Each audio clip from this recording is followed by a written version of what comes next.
Musica per Napoli, il titolo del CD d'esordio di Gennaro De Crescenzo, nipote d'arte, Claudio Della Rocca.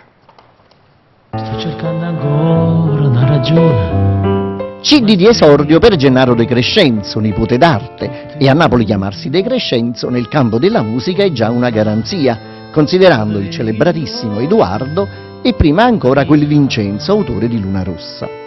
Nonostante un'esperienza quasi ventennale, è solo oggi che Gennaro De Crescenzo presenta il suo primo lavoro discografico dal titolo Musica per Napoli per la TDM Record.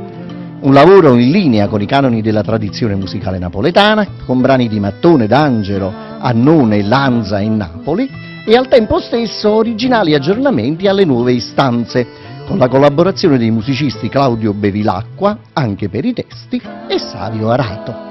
Un progetto che nasce nel febbraio del 2016, nel 2017 a dicembre pronto con 7 brani, di cui 4 editi e 3 inediti, ti rifà i suoni del Mediterraneo, alla tradizione familiare, alla tradizione napoletana, alla tradizione melodica della nostra città.